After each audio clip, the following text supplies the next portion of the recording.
아버지 하나님, 참 저희 삶을 돌이켜볼 때 지금까지 정말 하나님의 은혜로만 살아왔습니다. 하나님이 참 순간마다 지켜주셨고 저희 모든 상황을 조정해 주셨고 또 특별히 우리 마음을 지켜주셔서 저희가 오늘 여기까지 이르렀습니다. 주님, 앞으로도 저희 인생을 주님께 온전히 맡기고 영원한 운명을 주께 맡겨오니 주님께서 우리 삶에 간섭하시고 가까이 계시옵소서. 주님, 우리 삶을 우리가 알지 못하지만 주님께서 세밀하게 인도하시는 줄 믿습니다. 사람들을 만나게 하시고 여러 가지 사건들을 참으로 우리에게 허락하시고 이런 모든 것들을 통해서 우리를 영원한 나라로 인도하시는 줄 믿습니다. 주님, 이러한 주의 세세한 돌보심이 우리 삶 모든 부분에 세밀하게 주어지도록 주께서 늘 역사하여 주시옵소서. 우리 성도님들 한 사람 한 사람 주께서 찾아가시고 매일 만나주시고 또 저들의 삶을 인도해 주시기를 구합니다. 우리 젊은이들과 청소년들과 어린아이들의 삶 가운데도 하나님 날마다 미리 예비하신 은혜를 주시고 참으로 찾아가 주시고 간섭하여 주시고 보호하여 주시고 지켜 주시옵소서. 주님, 이 교회를 위해서도 기도합니다. 참 교회를 지탱하시는 분도 하나님이시니 하나님께서 참으로 교회를 지켜주시고 또 사람들을 보내주셔서 함께 예배하게 하시고 또 일하는 일꾼들을 일으켜 주셔서 교회가 힘있게 활력있게 일할 수 있게 해주시고 또 교회가 감당해야 할 모든 일들을 참으로 주의 뜻을 잘 분별하면서 감당할 수 있도록 허락하여 주시옵소서. 특별히 우리 재직들 주님께서 힘을 주시고 참으로 저들의 삶 가운데 하나님께서 강하게 붙들어 주시고 주의 은혜 가운데서 힘있게 주를 사랑하며 자원하는 마음으로 주를 섬기게 하옵소서. 그래서 이 교회를 든든한 반석 위에 두시고 주의 은혜 위에 말씀의 반석 위에 든든하게 세워주시고 견고하게 세워주시기를 간절히 기도합니다. 주님, 참으로 이 나라를 위해서 기도합니다. 주여, 이 나라의 역사를 볼 때 해방 이후에 참 얼마나 위험한 때가 많았습니까? 얼마나 위기의 때가 많았습니까? 그때마다 우리의 힘으로 참으로 그 어려움을 헤쳐나왔습니까? 모든 것이 다 주의 은혜였던 것을 기억합니다. 주님께서 보살펴 주셨기 때문에 오늘 이 자리에 우리가 서 있습니다. 주님, 이 나라가 다시금 큰 위기 가운데 서 있습니다. 우리가 어찌 참으로 무릎을 꿇고 죄를 뒤집었으며 회개하면서 주께 나아가 기도하지 않을 수 있겠습니까? 주님, 우리 죄를 다시 토설하오니 용서하여 주옵소서. 우리의 교만과 악함과 참 독한 이기심을 주님 용서하여 주시옵소서. 아버지 하나님, 이 나라의 중요한 결정이 참으로 이번 주 안에 이루어질 가능성이 높다고 하는데 헌법재판관들의 마음 한 사람 한 사람 주께서 붙들어 주시옵소서. 주께서 지혜를 주시옵소서. 주께서 분별력을 주시옵소서. 주께서 판단력을 주시옵소서. 주님, 그래서 이 나라가 어찌하든지 하나 되고 또 이 나라가 다시 평강 가운데 견실하게 서갈 수 있는 놀라운 솔로몬의 지혜 같은 판결이 나올 수 있도록 허락하여 주시옵소서.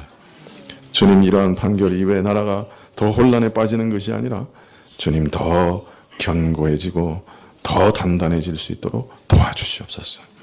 이웃 나라의 큰 압박과 경제적인 참으로 핍박을 받고 있습니다. 이 일을 통해 이 나라가 더 하나 되게 해주시고 또 새로운 살 길을 마련하게 해주시고 경제적인 체질이 더 강건해지게 해주시기를 간절히 기도드립니다. 주님, 우리 성도들 안에 병약한 자들을 익혀주시옵소서.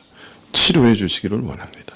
이 시간에도 치료의 영을 바라사 깨끗하게 치료해 주시는 주의 은혜가 임하게 하여 주시옵소서.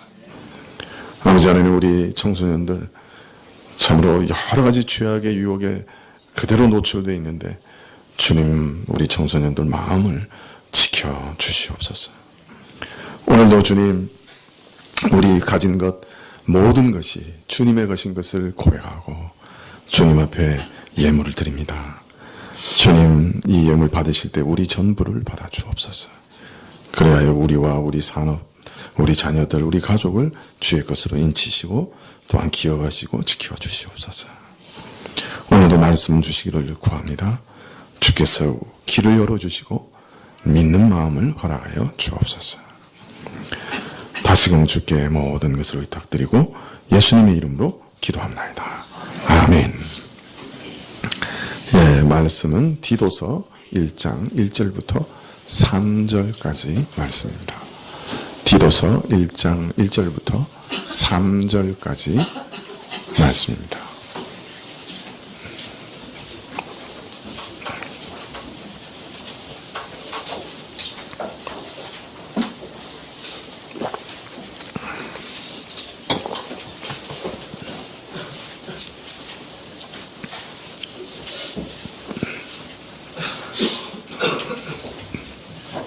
예, 디도서 1장 1절부터 찾으신 줄 알고 봉독해 드리도록 하겠습니다.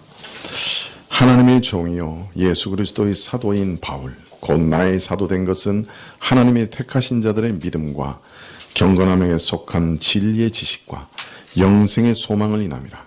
이 영생은 거짓이 없으신 하나님이 영원한 때 전부터 약속하신 것인데 자기 때에 자기 말씀을 전도로 나타내셨으니 이 전도는 우리 구주 하나님의 명대로 내게 맡기신 것이라. 아멘.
아멘. 감사합니다.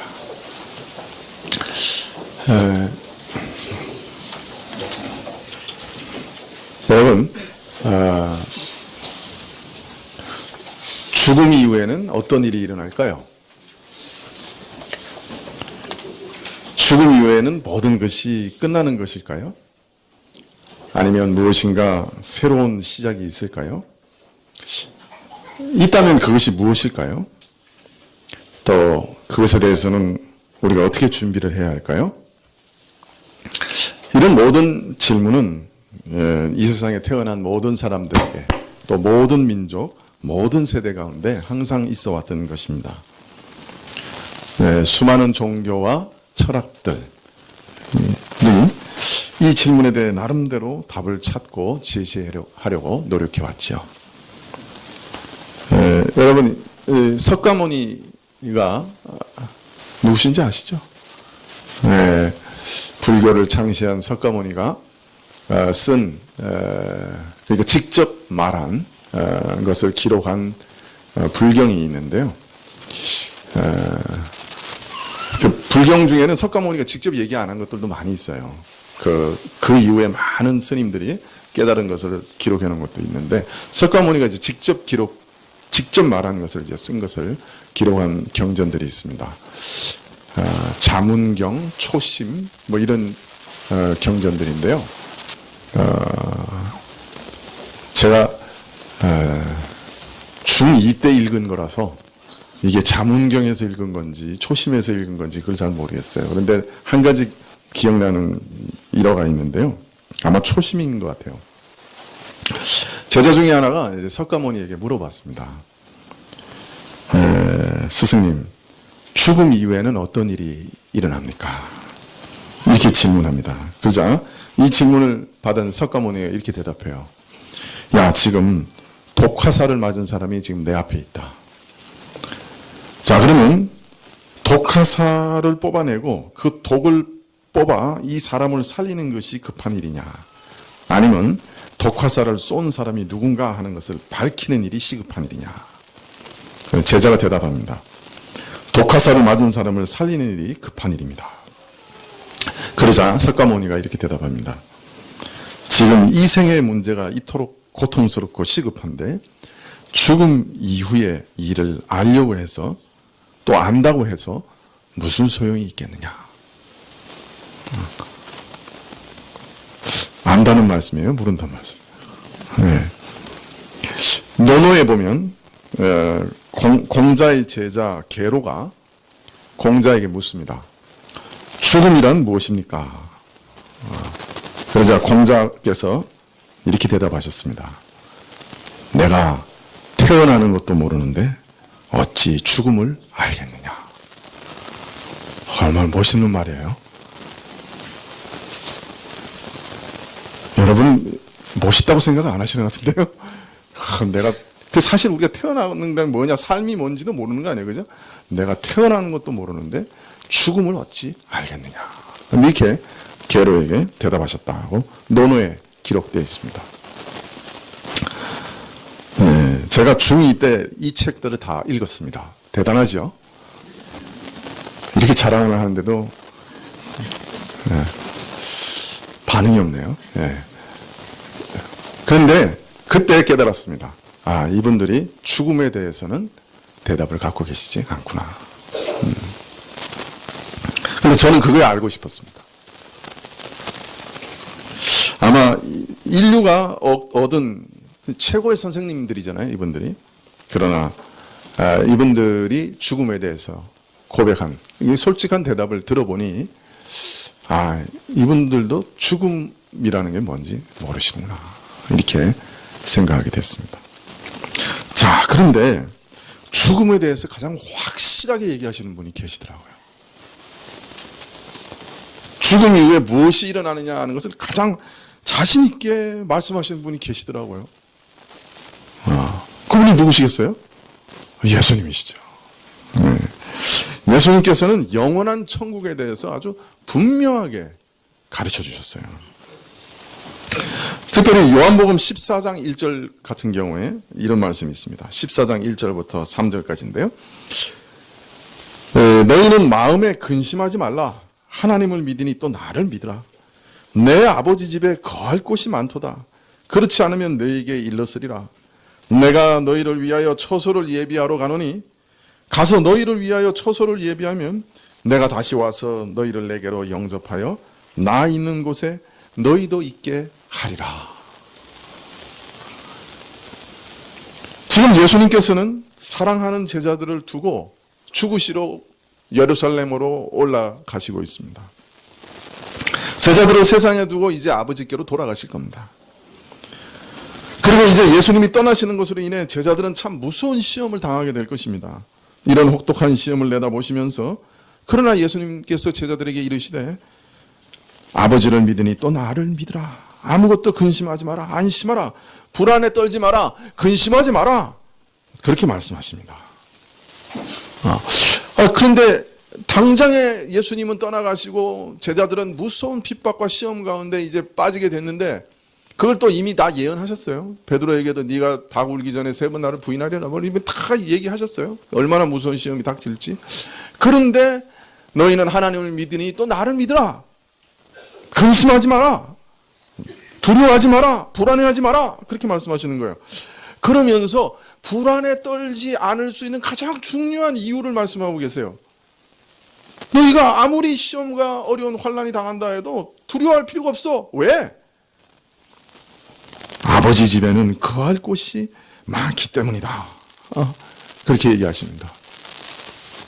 우리에게는 영원한 천국이 있고 이 땅의 삶이 그것으로 그치는 것이 아니라 영원한 생명이 있고 하나님의 집에서 아버지의 집에서 영원히 사는 삶이 있기 때문에 너희는 아무것도 두려워하지 마라.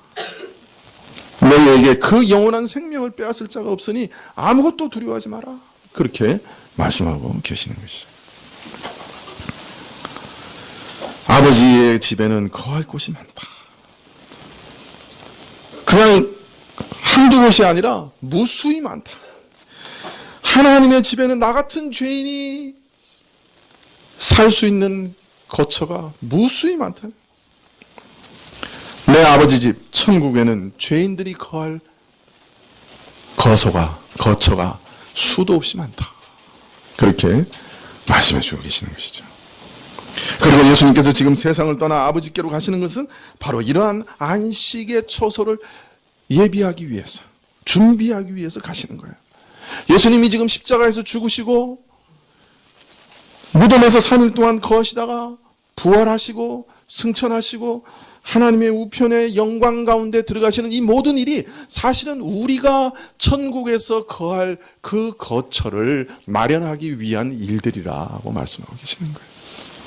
내가 그러한 일들을 해야 너희가 천국에 들어갈 수 있는 문이 열리고 너희가 천국에 거할 수 있기 때문에 내가 지금 이 모든 일을 감당할 것이다.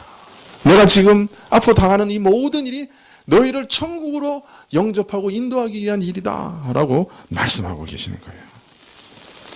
지난 시간에 예수님이 누구라고 말씀드렸습니까? 왜 이 땅에 오셨다고 말씀드렸습니까? 예수님이 누구신가 하는 것을 가장 짧게, 그러면서도 예수님께서 인정하신 고백이 마태복음 16장 16절에 있다고 말씀드렸죠. 베드로가 뭐라고 고백했어요? 예수는 그리스도시요 하나님의 아들이시다. 구약에서 우리 죄인들을 위해 오실 구원자 메시아 그리스도시고, 그런데 그 본질은 하나님의 아들이시다. 사람으로 오시지만 하나님이시다. 이렇게 고백했죠. 그럼 왜 이 예수님이 이 땅에 오셨다고 말씀드렸습니까? 그것은 죽으러 오셨다. 그렇게 말씀을 드렸어요. 왜 죽으러 오셨어요?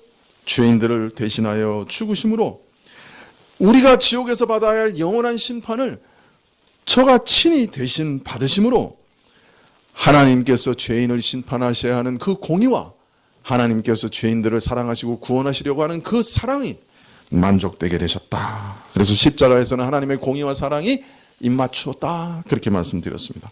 그리고 하나님의 아들이 참 사람으로 오셨기 때문에 사람을 대신해서 죽으실 수 있었고, 또한 그가 참 하나님이셨기 때문에 모든 죄인을 대신해서 죽으실 수 있었다. 그렇게 말씀을 드렸습니다. 이처럼 그리스도시요 하나님의 아들이신 예수님께서는 우리 죄를 위해 죽으심으로 대속의 은혜, 즉 대신 죄를 속죄하시는 은혜를 죄인들에게 주시기 위해 십자가에서 죽으셨지만, 오늘 우리가 방금 읽은 요한복음 14장 말씀을 보면 예수님께서 우리에게 주시려고 했던 것은 이런 대속의 은혜만은 아니었어요. 왜 대속의 은혜를 우리에게 주셨느냐? 그것은 또 다른 목적을 위해 우리에게 그 은혜를 주신 거예요. 예수님이 우리를 죄에서 구원하시고 우리를 의롭다 하시고 우리를 깨끗하게 하신 것은 그것으로 일을 마치시는 것이 아니라 더 놀라운 것을 우리에게 주시기 위해 그 일을 하신 것이었어요. 그것이 뭐냐? 그것은 아버지의 집에서 우리와 영원토록 함께 거하시기 위해서, 아버지 집에서 우리가 예수님과 함께 영원토록 사랑을 나누게 하시기 위해서 그 모든 일을 하신 것이라는 거예요. 그래서 요한복음 14장 3절 하반절에 나 있는 곳에 너희도 있게 하리라. 나 있는 곳에 너희도 있게 하기 위해서 내가 이 모든 일을 하는 것이다 라고 말씀하고 계시는 거예요. 예수님께서 우리를 구원하시고 우리 죄를 다 사하시고 자신이 가지고 계셨던, 자신이 이루셨던 모든 의를 우리에게 그대로 선물로 주시고 우리를 깨끗하게 하시고 하는 모든 일은 사실은 우리를 자신과 같이 변화시키셔서 자신이 거하시는 곳에 영원토록 함께 있게 하시려고 그 일을 하신 거예요.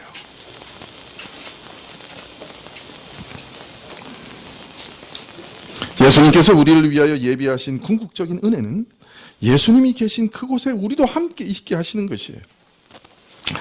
영적으로 그와 연합하여 하나 되게 하시며 그와 이 땅에서도 교통하는 은혜를 주시고 그와 영광을 함께하며 영생을 함께 누리고 그 모든 것을 유업으로 얻게 하시는 것, 이것이 예수님의 궁극적인 목적이었는데 예수님께서는 그 영원한 나라에서 자신의 영광을 다 이제 드러내게 되실 겁니다. 자신이 참 사람일 뿐 아니라 창세전부터 영원하신 하나님이셨다 하는 것을 우리 눈으로 보게 하실 겁니다. 자신이 누구신지 우리로 알게 하시고 자신의 영원한 영광을 우리에게 드러내실 겁니다. 자신이 성자 하나님이시고 저가 우리를 사랑하사 인간이 되셨음을 우리 눈으로 이제 보게 하실 것이에요. 우리는 이전에 육체를 입고 이 땅에 오신 그분을 보았습니다. 우리는 슬픔의 사람이요 고난받으신 분을 보았습니다. 머리 둘 곳도 없는 분, 머리에 가시면류관을 쓰신 분, 손과 옆구리에 피를 흘리신 분, 무덤에 묻히신 분을 보았습니다. 그의 낮아짐을 보았습니다. 우리는 그러나 이분을 믿었습니다. 그러나 이제 우리는 영광 가운데 계시는 주님을 보게 될 것입니다. 한때 죽음을 당하신 하나님의 어린 양의 진면목을 보게 될 것입니다. 천사들도 얼굴을 가리고 경배하시는 분을 보게 될 것입니다. 온 세상의 죄와 죽음을 이기신 승리의 주 만왕의 왕으로 수많은 구원받은 무리들의 파도소리 같은 찬송 속에서 그분을 뵙게 될 것입니다.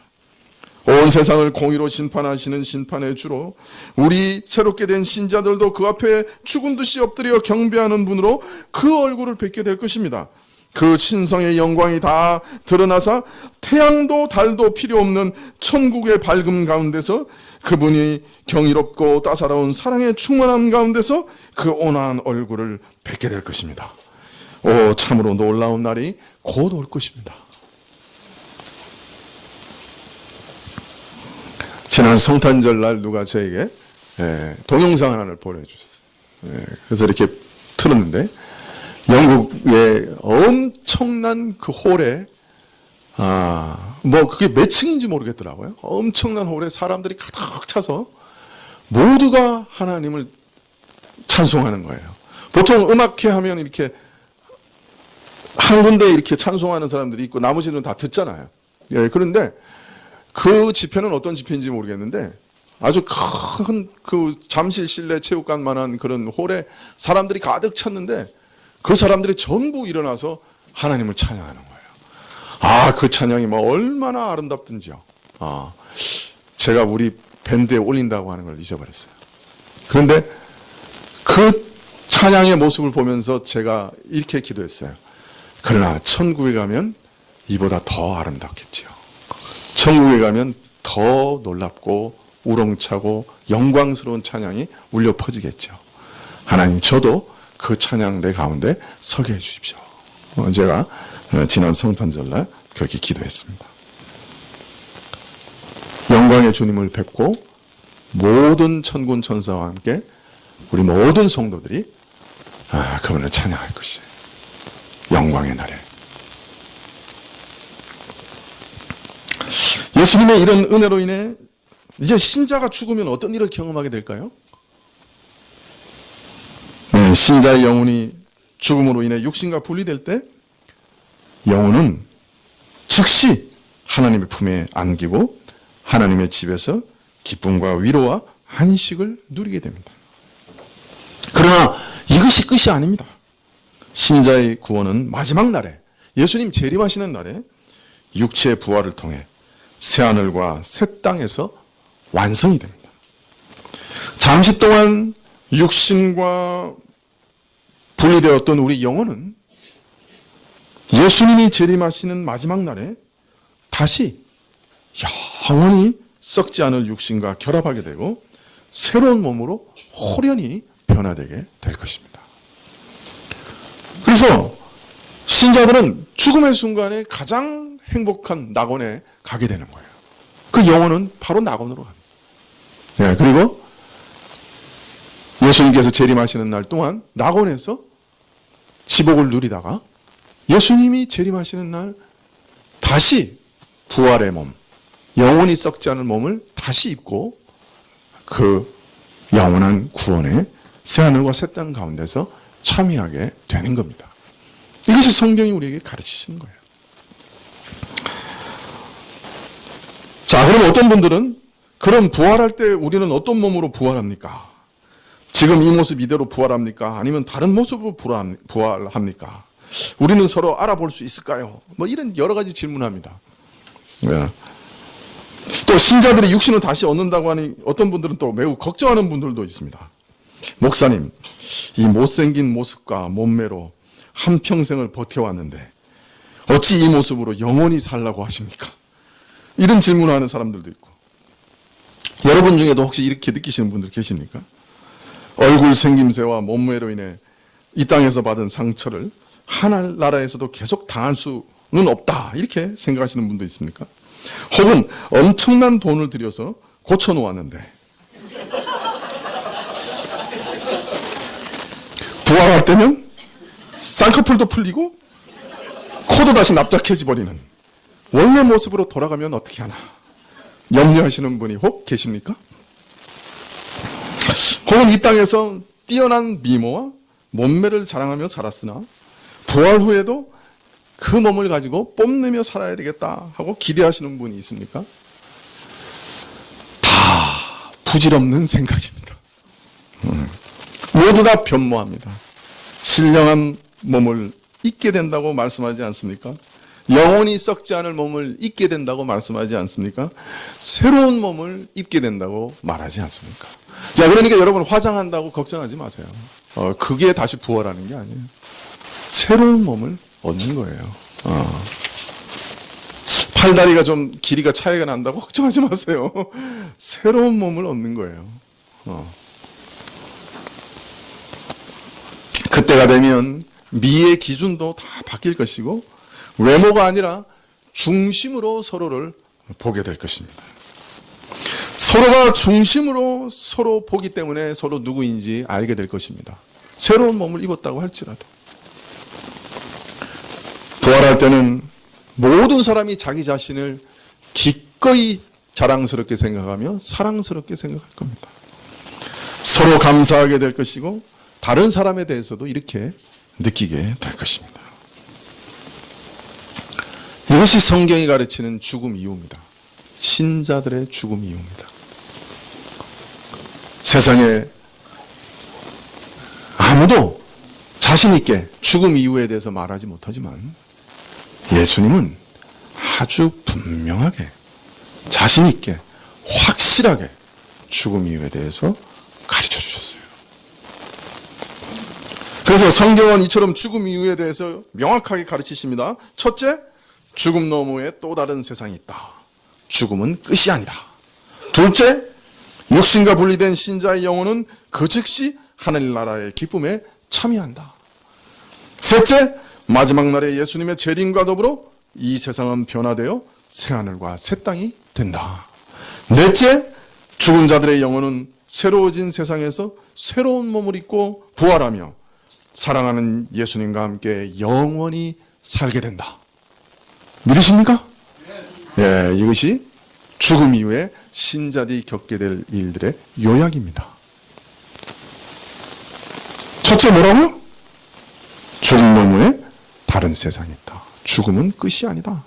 둘째, 육신과 분리된 신자의 영혼은 그 즉시 하늘나라의 기쁨에 참여한다.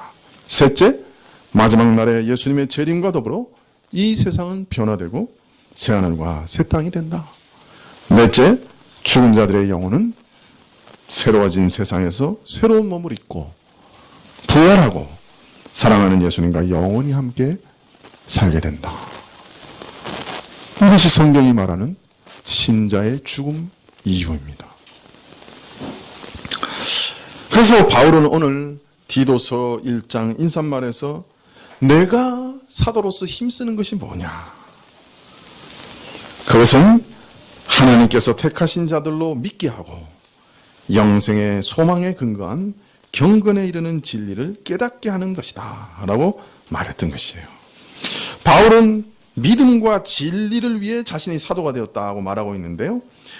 그런데 믿음에 대해서는 하나님의 택하신 자들에게 주신 믿음이라고 덧붙이고 있고, 이 진리에 대해서는 먼저 영생의 소망에 근거한 경건에 이르는 진리라는 말을 덧붙이고 있습니다. 먼저 이 진리는 영생의 소망에 근거한 진리라. 이 기독교 진리를 참으로 믿게 되고 깨닫게 되면 영생의 소망을 갖게 된다. 영원한 나라에 대한 확신과 소망을 갖게 된다. 이 땅에서만 사는 것이 아니라 다음 삶이 있는 것을 확실히 알게 된다라고 말하고 있습니다. 바울이 전하는 진리 지식은 단순히 어떤 암과 지식만 전하는 것이 아니라 그 지식을 아는 자로 하여금 영생에 대한 강한 소망을 갖고 이 땅에서 살아가게 하신다는 거예요. 요한 웨슬레라고 하는 유명한 영국의 목사님이 미국에 가서 선교를 했는데 완전히 실패했어요. 낙담하는 마음으로 배를 타고 다시 대서양을 건너오는데, 그 당시에는 이 바람으로 가는, 그죠? 범선이잖아요. 범선에 타고 있는데 갑자기 폭풍이 몰아쳤어요. 너무 파도가 심해서 곧 배가 침몰할 것 같은 지경이 됐어요. 두려워 떨고 있는데 밑에 지하 가판에 3층 밑에 있는 가판에 이상해서 어디서 찬송가 소리가 들리는 거예요. 그래서 이렇게 가판 밑을 내려가 보니까 사람들이 모여서 거기서 찬송을 하고 있는데, 그 폭풍 속에서 마치 천국에서 예배 드리는 것처럼 기쁨으로 찬양을 하고 있는 거예요. 그 사람들을 보면서 깨달았어요. 내가 정말 믿음이 없는 사람이구나. 야, 저 사람들은 어떻게 이 폭풍 속에 바로 다음 순간에 빠져 죽을 수 있는데 저렇게 기쁨으로 찬양할 수 있을까? 그래서 다시 돌아와서 그 사람들이 모이는 집회 장소에 가서 예배에 참석했는데, 그때 누군가가 루터의 로마서 서문을 읽고 있었어요. 그 로마서 서문을 읽을 때 마음에 큰 깨달음이 생겼어요. 아, 구원을 위해서 내가 해야 할 일은 단 하나도 없구나. 예수님께서 나를 위해서 이미 다 이루셨구나. 그 사실을 발견하고 구원을 얻었어요. 그 이후에 그도 영원한 소망을 갖고 이 땅에서 살아갈 수 있게 된 것이죠.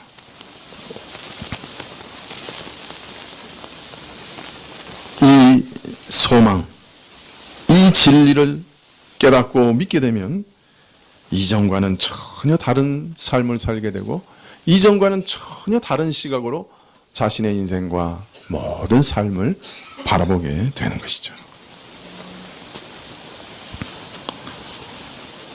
영생. 여러분, 우리 삶 가운데 영원히 가는 게 단 하나라도 있나요?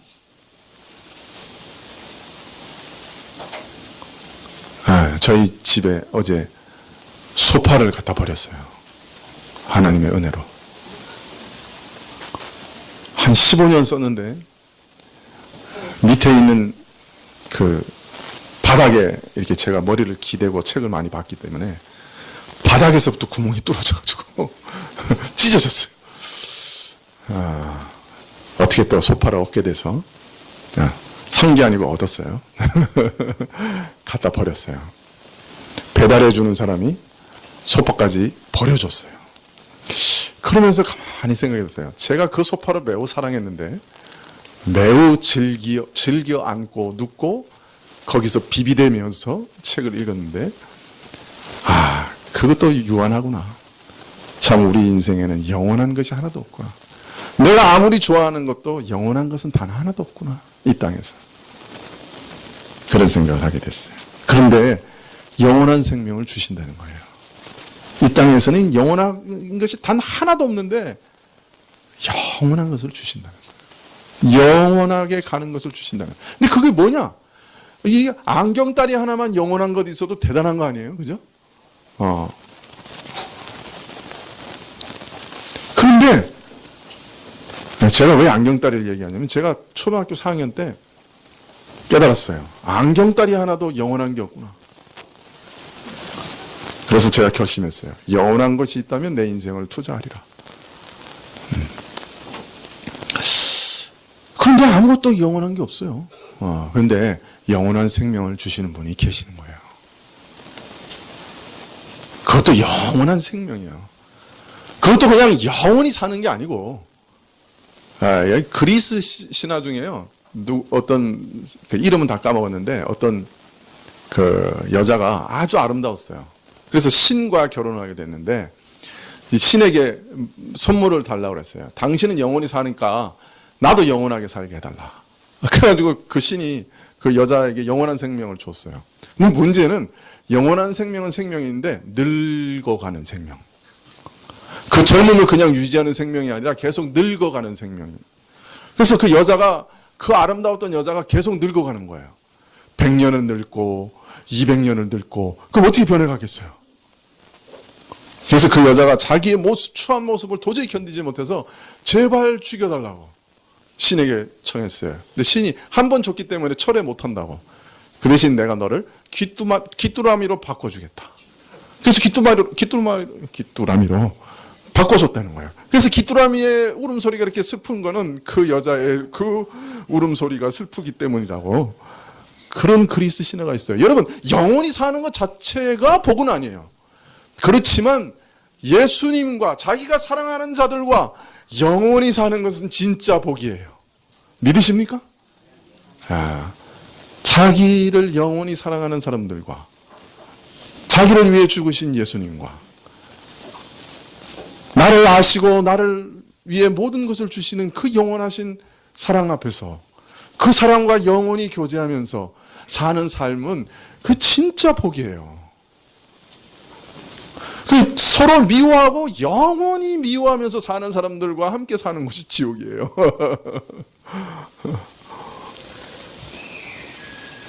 영원히 산다고 해서 천국은 아니에요. 영원히 사는, 지옥에도 영원히 살아요. 지옥에서도 영원히 살아요. 그런데 영원히 미워하고, 영원히 분노하고, 영원히 원망하고, 영원히 시기하고, 영원히 질투하고, 영원히 싸우고, 영원히 분쟁하고, 영원히 전쟁하면서 있어요. 그게 지옥이에요. 나 있는 곳에 너희도 있게 하리라. 14장 3절의 그 말씀이 얼마나 놀라운 말씀인지 몰라요. 나 있는 곳에 너희도 있게 하리라. 영원히 살되 네가 나하고 영원히 살 거다. 모든 사랑하는 사람들과 영원히 살 거다. 너를 사랑하는 나와 영원히 살 거다. 그렇게 말씀하시는 거예요.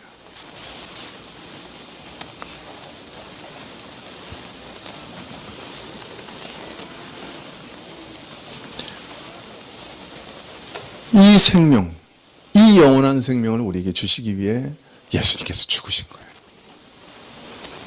이 사실을 알면 그 삶은 바뀌어질 수밖에 없어요. 자신의 인생을 새로운 눈으로 볼 수밖에 없어요.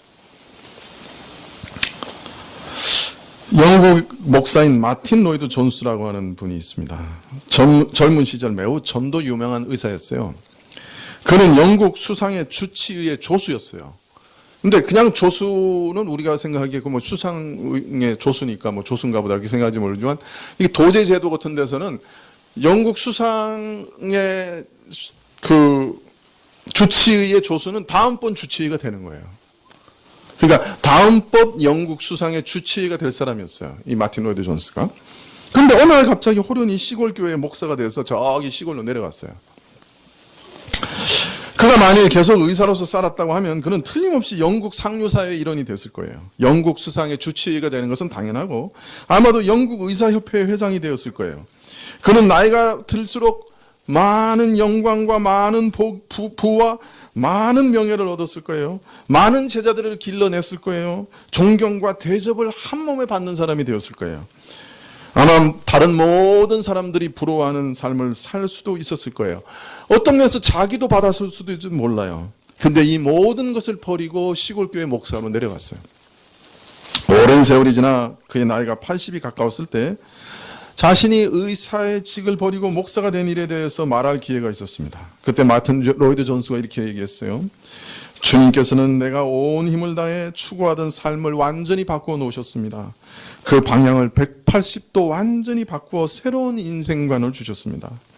주님께서는 그때 내게 이 세상의 삶이 어떤 삶인지, 그 끝이 어떻게 끝나게 될지 깨닫게 해주셨습니다. 그 일을 생각할 때마다 나이가 들면 들수록 하나님께 감사하고 또 하나님께 감사할 수밖에 없습니다. 신문을 읽다 보면 수십 년 전에 알고 지냈으나 나와 다른 길을 간 사람들의 부고를 발견하게 됩니다. 그들은 의사로서 세상의 영광을 추구하며 인생을 그 일에 다 바쳤고 그에 합당한 영광을 얻었습니다. 저들은 매우 유명하게 되어서 저들이 죽을 때 신문 부고란에 실리는 사람들이 되었습니다. 그러나 나는 하나님의 은혜로 하찮은 설교자가 되었고 그리스도인이 되었습니다. 그러나 인생의 마지막에 서서 죽음을 앞두며 내 인생을 돌이켜볼 때, 내 눈을 열어 세상의 실상을 보게 해주신 하나님, 세상에 반짝이는 목표들이 결국은 공허하며 허무한 것임을 보여주신 하나님, 이 하나님께 깊이 머리 숙여 지금도 감사드리게 됩니다. 이 세상과 육신과 마귀의 힘에서 노연하는 것보다 더 멋진 일은 없습니다. 세상의 모든 헛된 과시와 속임수와 가식을 꿰뚫어 보는 것, 베드로 사도의 말처럼 세상에서 썩어질 것을 피하는 것보다 더 멋진 일이 또 있겠습니까? 죽음, 불결함, 썩어질 것, 바로 그런 것에서 노연하는 것보다 더 멋진 일이 있겠습니까? 주님이 하신 일이 바로 이것입니다. 주님은 나를 이 모든 것에서 건져내사 주님의 나라에, 영원한 나라에 속하게 하셨습니다. 그래서 제 행복은 제 주변에 일어나는 그 어떤 것에도 달려있지 않습니다. 저희 행복은 내가 건강한가 아닌가, 내가 세상에서 유명한가 아닌가, 내가 얼마나 가지고 있는가 아닌가, 심지어 텔레비전 다음 프로그램에서 무엇이 나오느냐 아닌가, 내가 먹고 마시는 맛있는 음식이 무엇인가, 그것에도 좌우되지 않습니다. 절대 그런 것에 좌우되지 않습니다. 저는 세상을 의지하지 않는 사람이 되었습니다. 주님은 이 세상의 삶을 바꾸어 놓으셨을 뿐 아니라 죽음 자체도 바꾸어 놓으셨습니다. 예수님은 죽음을 변형시키셨으며 변모시키셨습니다. 죽음은 더 이상 공포의 대상이 아닙니다. 세상은 죽음을 두려워해도 신자는 죽음을 대면할 수 있습니다. 사도 바울처럼 대면할 수 있습니다. 사망아 너의 이기는 것이 어디 있느냐? 사망아 너의 쏘는 것이 어디 있느냐? 사망에 쏘는 것은 죄요 죄의 권능은 율법이라. 우리 주 예수 그리스도로 말미암아 우리에게 이김을 주시는 하나님께 감사하노니라고 찬송할 수 있습니다. 나는 죽음을 눈앞에 두고서도 웃을 수 있습니다. 무덤을 무시할 수 있습니다. 그리스도는 승리자이십니다. 그는 부활하셨고 승천하셨습니다. 나도 그리스도 안에서 승리하였습니다. 이것이 친구들의 부고를 접하면서 주님께 한없이 감사할 수밖에 없는 이유입니다.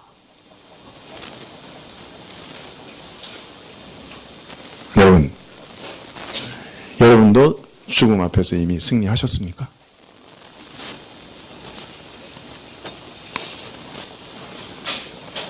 이것이 바로 신자들이 경험하는 참된 경험입니다. 바울은 고린도후서 4장 17절 이하에서 이렇게 말하고 있습니다. 우리의 잠시 받는 환난에 경한 것이 지극히 크고 영원한 영광에 중한 것을 우리에게 이루게 함이니 우리의 돌아보는 것은 보이는 것이 아니요 보이지 않는 것이니 보이는 것은 잠깐이요 보이지 않는 것은 영원함이니라. 만일 땅에 있는 우리 장막집이 무너지면 하나님께서 지으신 집 곧 손으로 지으신 것이 아니요 하늘에 있는 영원한 집이 우리에게 있는 줄 아노니 과연 우리가 여기 있어 탄식하며 하늘로부터 오는 처소 덧입기를 간절히 사모하노니. 또 고린도후서 5장 8절에는 우리가 담대하여 원하는 바는 차라리 몸을 떠나 주와 함께 거하는 것이라. 장신자들은 자신의 인생을 장막과 같다, 텐트와 같다 그렇게 생각했습니다. 고향을 향해서 하루치씩 텐트를 움직여가는 나그네와 같다 그렇게 생각했습니다. 주와 함께 거하기를 바라면서 하늘의 영원한 본향, 천국에서 영원한 고향 가운데서 주님과 함께 영원히 사는 그곳에 가기 위해 텐트를 하루씩 고향 가까이로 옮겨가는 자들로 생각했습니다. 자, 그런데 바울은 이 말씀을 쓸 당시 큰 고통 속에 있었습니다. 그는 육신적으로 어려운 시련 가운데 있었고 정신적으로나 환경적으로도 깊은 어려움 가운데 있었습니다. 그래서 바로 이 말씀 앞에 고린도후서 4장 8절에 보면 우리가 사방으로 우겨쌈을 당하여도 쌓이지 아니하며 답답한 일을 당하여도 낙심하지 아니하며 핍박을 받아도 버림받지 아니하며 거꾸로 트림을 당하여도 망하지 아니하고 우리가 항상 예수 죽인 것을 몸에 지니면 이라고 말했습니다. 바울은 지금 사방에서 우겨쌈을 당하고 있었습니다. 그는 11장에서 이러한 것을 더 상세히 설명합니다. 고린도후서 11장 23절에 보면 저희가 그리스도의 일꾼이냐 정신없는 말을 하거니와 나도 더욱 그러하도다. 내가 수고를 넘치도록 하고 옥에 갇히기도 더 많이 하고 매도 수없이 맞고 여러 번 죽을 뻔하였으니 유대인들에게 40에 하나 감한매를 5번 맞았으며 3번 태장으로 맞고 1번 돌로 맞고 3번 파선하는데 일주야를 기품에서 지냈으며 여러 번 여행에 강의 위험과 강도의 위험과 동족의 위험과 이방인의 위험과 시내의 위험과 광야의 위험과 바다의 위험과 거짓 형제 중에 위험을 당하고 또 수고하며 애쓰고 여러 번 자지 못하고 줄이며 목마르고 여러 번 굶고 춥고 헐벗었노라. 이 외에 이런 고사하고 오히려 날마다 내 속에 눌리는 일이 있으니 곧 모든 교회를 위하여 염려하는 것이라. 누가 약하면 내가 약하지 않으며 누가 실족하게 되면 내가 애타하지 않더냐. 그러나 그는 지금 뭐라고 말하고 있습니까? 불평하고 있습니까? 자기 고통을 인하여 연민에 사로잡혀 있습니까? 그 자기의 온 상지 사방에서 정신적으로, 영적으로, 환경적으로 우겨쌈을 당하고 있다고 지금 우울증에 빠져 있습니까? 아닙니다. 그가 자기 고통 가운데서 신음소리를 내며 주저앉아 있습니까? 아닙니다. 오히려 그는 그 저 너머를 바라보고 있었습니다. 고통 너머 안식을 바라보고 있었습니다. 그는 곧 이제 참된 휴가를 받을 줄 알고 있었습니다. 그는 자신의 겉사람이 후패하였음을 알았습니다. 바울은 당시 여러 고난으로 인해서 거의 부서진 사람이 되어 있었는지도 모릅니다. 그러나 그의 겉사람은 후패하나 속사람은 날로 새롭다고 하였습니다. 그리고 마지막 날 덧입을 새로운 몸을 기대하고 있었습니다. 예수님께서 자신의 영광을 드러내실 때 이 낮은 몸도 영광의 몸을 덧입게 될 것이다. 그렇게 기대하고 있었습니다. 그리스도가 받으실 영광에 참여하고 그 영광 가운데 나도 있게 될 것이다. 새로운 장막을 덧입게 될 것이다. 바울은 이 소망 가운데 모든 것을 견뎌내고 있었습니다. 여러분, 성경을 고요한 마음으로 한번 읽어보십시오. 사실 왜 성경이 이 세상의 모든 다른 책보다 뛰어나고 모든 책보다 더 독특하냐? 이 세상에는 그 누구도 참으로 죽음 이후의 세계 말하는 사람이 없습니다. 진짜 말하는 사람이 없습니다. 그러나 성경은 말하고 있습니다. 성경은 이 땅에 발붙이고 살던 사람들이 어떻게 영원한 천국을, 영원한 세계를 경험했는가 하는 것을 가득 기록하고 있습니다. 에녹에게 나타나신 하나님, 아브라함에게 나타나신 하나님, 이삭에게 나타나신 하나님, 야곱에게 나타나신 하나님, 여러 사도들에게 나타나신 하나님, 사무엘에게 나타나신 하나님, 다윗에게 나타나신 하나님, 성경을 계속 읽어보십시오. 노아에게 나타나신 하나님, 영원한 세계와 잇대어 살았던 사람들, 영생의 세계와 잇대어 살았던 사람들, 이 땅에 살면서도 하나님 나라에 살았던 사람들의 인생이 쭉, 그들의 경험이 쭉 기록되어 있습니다. 신약에 오면 그 영생의 나라를 우리에게 주시는 예수님의 삶이 기록되어 있습니다. 그 이후에도 베드로, 요한, 바울, 디모데, 끊임없이 이어지는 증언이 성경에 가득합니다. 그리고 교회 역사 가운데 이런 간증은 수도 없이 많습니다. 아니, 과거뿐만 아니라 오늘 이 한국 교회 안에도 하나님을 만나고 하나님과 교통하고 영원한 세계와 잇대어 살아가는 사람들의 간증이 수도 없이 있습니다. 기도 응답에 대한 간증은 셀 수가 없습니다.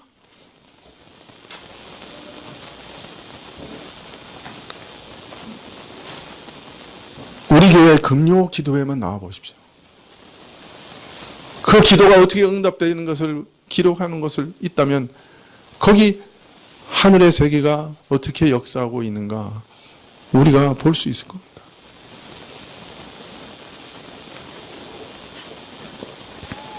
성령이 우리 안에 오시면 우리 마음 안이 변화됩니다. 미워하던 것이 변화되어 사랑이 되고 원망하던 것이 변하여 감사가 됩니다. 성령이 오시면 우리 마음에 있었던 욕심이 변화돼서 사랑이 됩니다. 이기심이 변화돼서 주님을 사랑하고 이웃을 사랑하는 사람으로 변화됩니다. 사람으로서는 할 수 없는 기적이 우리 마음 안에, 진실된 부활이 우리 마음에 일어납니다. 여러분, 하나님 나라와 영생의 나라가 이렇게 분명한데 죽음이 끝이라고 말하시겠습니까? 하나님께서 이 땅에서도 하늘나라를 맛보고 살도록 만들어 놓으셨다면 죽음 이후에 그 나라를 충만하게 경험하게 하실 것을 어찌 짐작하지 못하겠습니까? 육신에 머물러 사는 동안 성령을 통해 새 세상과 삶을 경험하게 하셨다면 마지막에 모든 것을 새롭게 하셔서 새 하늘과 새 땅을 만드실 것을 어찌 믿지 못할 것입니까? 예수님께서 십자가에 달려 죽으신 후에 사흘 만에 부활하셨다는 것을 믿는다면 그 같은 일이 우리에게도 일어나리라고 하는 것을 왜 믿지 못합니까?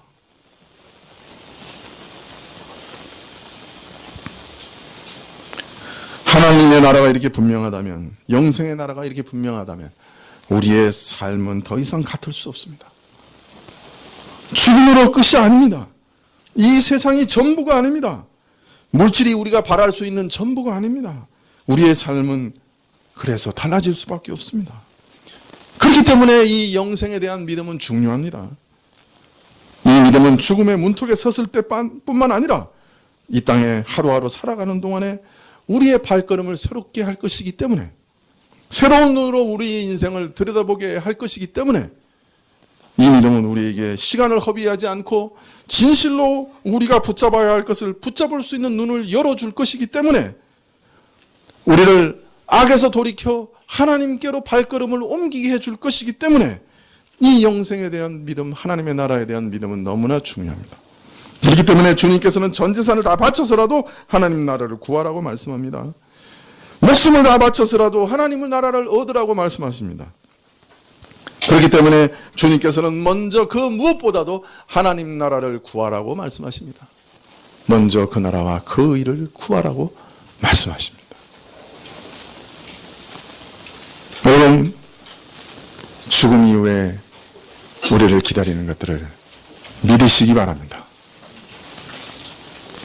다른 사람은 알지 못해도 이 세상을 지으시고 영원한 영계를 지으시고 우리를 지으신 우리 예수님은 죽음 이후에 무엇이 기다리는지 확실하게 알고 계셨습니다. 이 예수님을 믿는 자는 주님과 함께 영원히 거하게 될 것입니다. 기도하시겠습니다.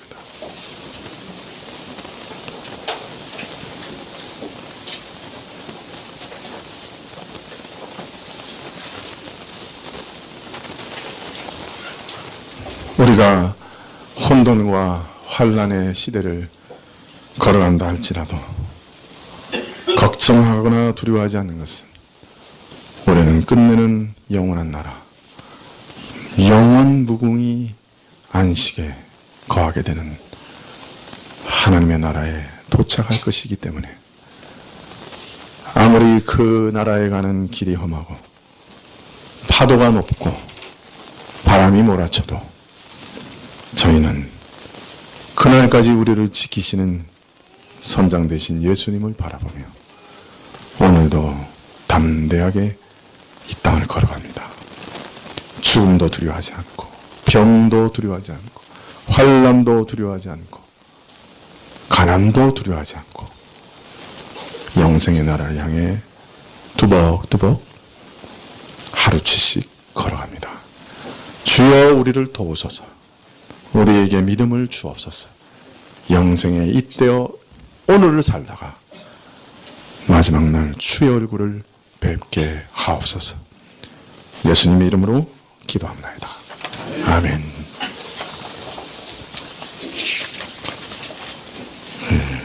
205장 찬송하시겠습니다.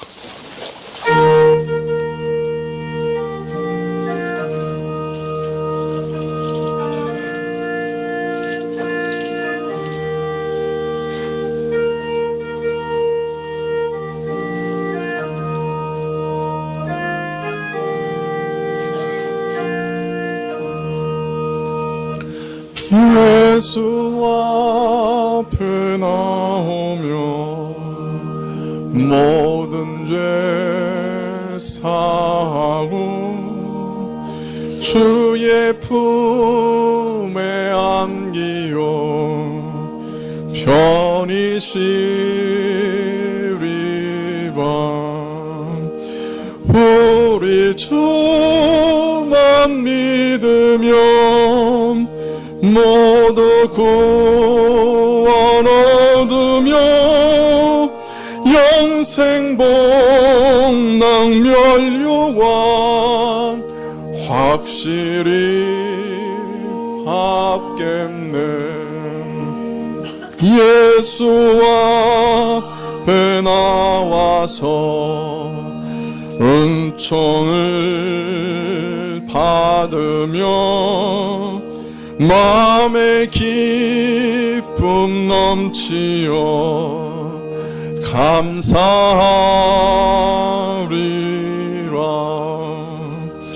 우리 주만 믿으면 모두 구원 얻으며 영생 복락 멸류관 확실히 받겠네.